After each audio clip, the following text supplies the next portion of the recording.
चलिए बात करते हैं कृषि कानून की, जिसको लेकर किसानों का घमासान जारी है। इस बीच पीएम नरेंद्र मोदी ने ट्वीट कर किसानों से कृषि मंत्री की चिट्ठी पढ़ने की अपील की। पीएम ने ट्वीट में लिखा है कि कृषि मंत्री जी ने किसान भाई बहनों को पत्र लिखकर अपनी भावनाएं प्रकट की है, एक विनम्र संवाद की कोशिश की है। मेरी सभी अन्नदाताओं से अपील है कि वो इसे जरूर पढ़े। मेरा सभी देशवासियों से अपील है कि इसे ज्यादा से ज्यादा लोगों तक पहुंचाएं।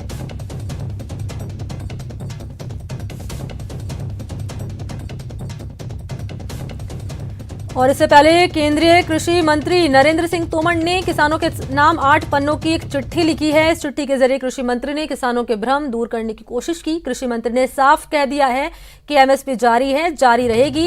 नरेंद्र सिंह तोमर ने विपक्ष पर आरोप भी लगाया कि कुछ लोग राजनीति के लिए झूठ फैला रहे हैं।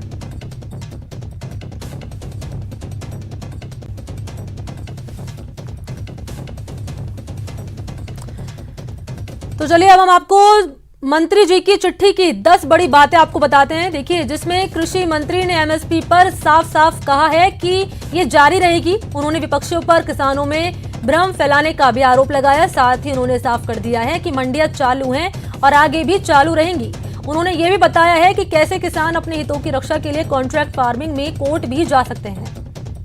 तो देखिए, ग्राफिक्स के जरिए हम आपको बताने की कोशिश कर रहे हैं चिट्ठी की 10 बड़ी बातें। कानून पर भ्रम फैलाया जा रहा है, एमएसपी जारी रहेगी और जारी है। 6 साल में एमएसपी के जरिए दोगुनी राशि दी जाएगी। राजनीति के लिए कुछ लोग झूठ फैला रहे हैं। मंडियां चालू हैं, चालू रहेंगी। किसान सफेद झूठ को पहचाने और उसे खारिज करे। एग्रीमेंट फसलों के लिए होगा, जमीन के लिए नहीं होगा।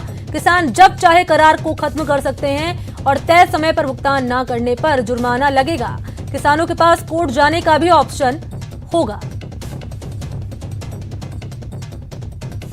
अपनी चिट्ठी में नरेंद्र सिंह तोमर ने किसानों के मन में उठ रहे सवालों के जवाब भी दिए। क्या सच है और क्या झूठ, इस पर से भी उन्होंने पर्दा उठाया है।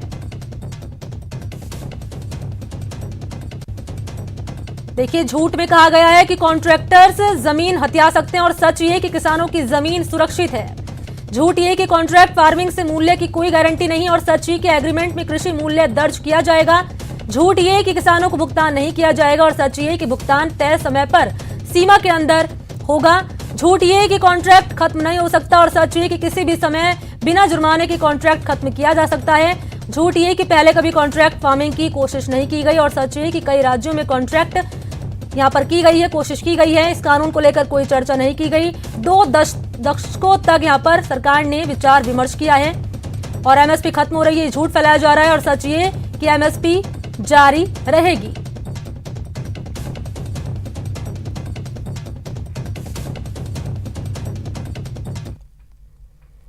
तो चलिए बढ़ते आगे।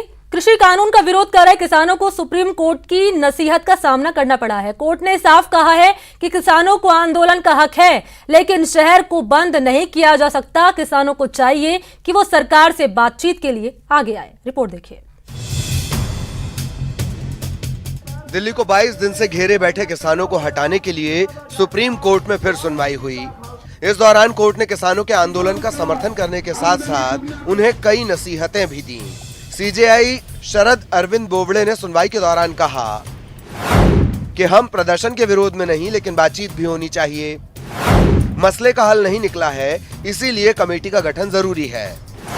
सड़कें बंद हैं, वो खुलनी चाहिए।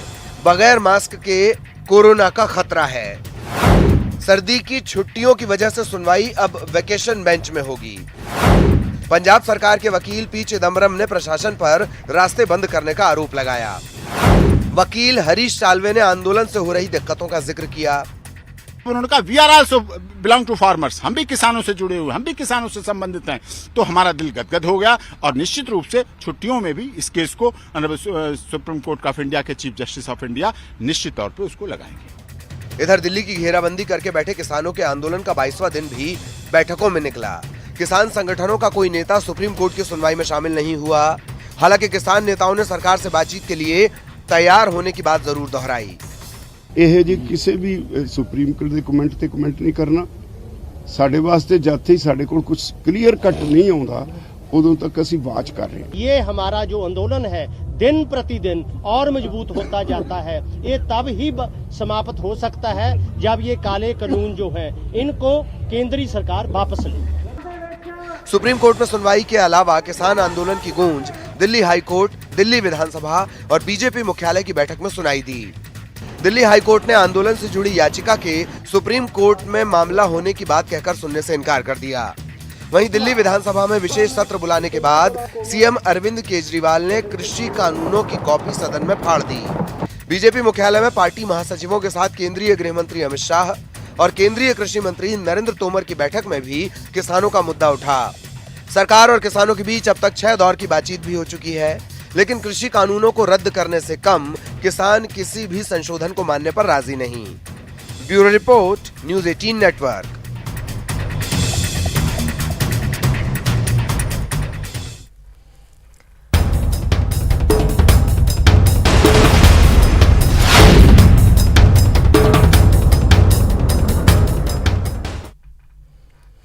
गहलोत राज के 2 साल। जी हां, मरुधरा में उम्मीदों के साथ बनी गहलोत सरकार ने अपने 2 साल पूरे कर लिए हैं। किसानों, युवाओं और महिलाओं के कल्याण के वादों के साथ सत्ता में आई गहलोत सरकार ने पहली कैबिनेट बैठक से ही अपने वादों पर अमल लाना उसको शुरू कर दिया। सरकार का दावा है कि 2 साल में आधे वादे पूरे हुए, बाकी के लिए भी कोशिश जारी है।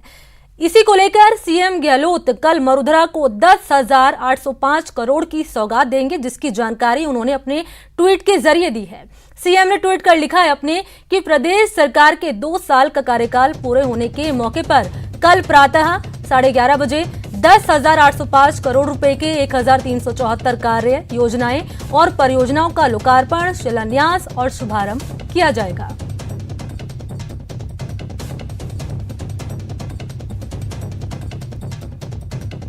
तो कल मरुधरा को गहलोत सरकार की तरफ से बड़ी सौगात दी जाएगी, जिसकी जानकारी सीएम अशोक गहलोत ने ट्वीट के जरिए दी है कि 2 साल पूरे होने के मौके पर कल प्रातः 11:30 बजे 10,805 करोड़ रुपए के 1,374 कार्य, योजनाएं और परियोजनाओं का लोकार्पण सरकार की तरफ से किया जाएगा। शिलान्यास और शुभारंभ यहां पर गहलोत सरकार कल करेंगे।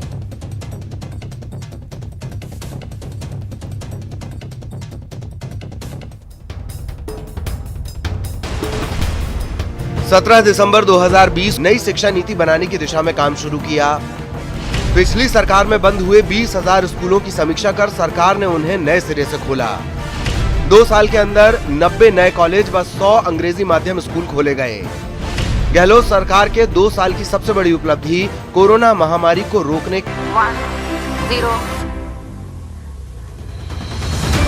सफलतापूर्ण लिफ्ट ऑफ। PSLV C50 अपने निर्दिष्ट मिशन की ओर बढ़ता हुआ। उल्टी गिनती पूरी होने के साथ ही PSLV C50 रॉकेट अपनी मंजिल की ओर उड़ गया। PSLV C50 के साथ संचार उपग्रह CMS-01 को भेजा गया था। इसरो ने बड़ी ही कुशलता से इसे पृथ्वी की कक्षा में स्थापित कर दिया। PSLV C50 ने श्रीहरिकोटा के सतीश धवन अंतरिक्ष केंद्र से उड़ान भरी।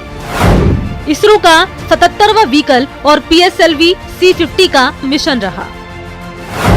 PSLV C50 के XL कॉन्फ़िगरेशन की 22वीं उड़ान थी। PSLV C50 के साथ CMS-01 को प्रक्षेपित किया गया। CMS-01 इसरो का 42वां संचार उपग्रह है। CMS-01 के दायरे में भारत, अंडमान निकोबार और लक्षद्वीप है। CMS-01 से मोबाइल और टीवी चैनल्स के सिग्नल बेहतर होंगे। टेली एजुकेशन, टेली मेडिसिन और आपदा प्रबंधन में मदद मिलेगी। CMS-01 साल 2011 में लॉन्च GSAT-2 संचार उपग्रह की जगह लेगा। CMS-01 अगले 7 साल तक अपनी सेवाएं देगा। CMS-01 को पृथ्वी की कक्षा में दूरस्थ बिंदु 42,164 किलोमीटर पर स्थापित किया गया। CMS-01 पृथ्वी की गति से उसके चारों ओर चक्कर लगाएगा। पृथ्वी से देखे जाने पर CMS-01 स्थिर होने का भ्रम देगा। इसरो ने PSLV CMS-01 मिशन का काउंटडाउन बुधवार दोपहर 2:41 पर शुरू किया था। इस मिशन के लिए मौसम बड़ी चुनौती था, लेकिन मौसम का साथ मिला और 3:41 पर PSLV C50 रॉकेट ने सफलतापूर्वक उड़ान भरी। उसके कुछ मिनट बाद ही CMS-01 लॉन्च हो गया। Bureau report, news 18 network.